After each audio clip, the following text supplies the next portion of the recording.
শুভ সকাল বন্ধুরা। দেখুন আমি সকালবেলা কেমন ধোসা বানাচ্ছি, পারি না ঠিক মতো, চেষ্টা করছি। দেখ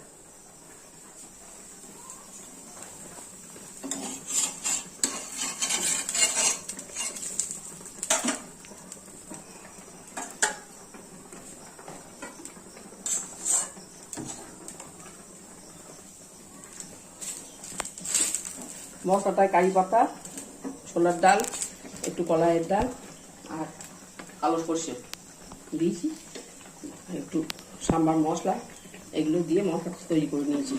আর এইভাবে করছি, খুব ভালো হচ্ছে না,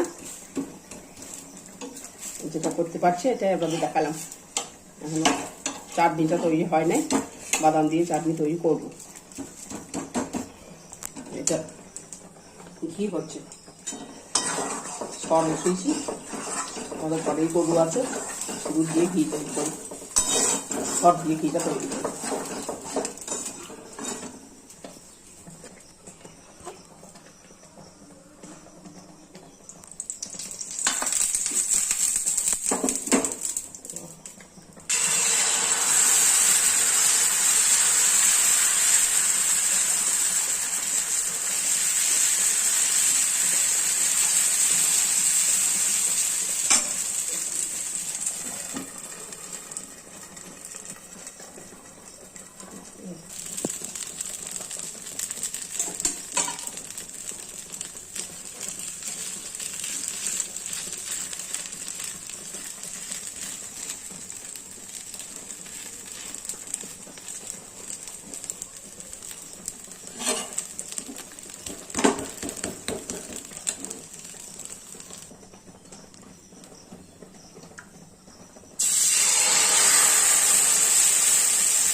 মোটামুটি হচ্ছে ধোসা বানানো, কেমন লাগলো বলবেন।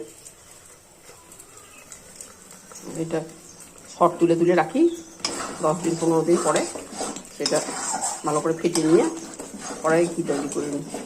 ঘরেই আমরা ঘিটা বানাই। কেমন লাগলো বলবেন।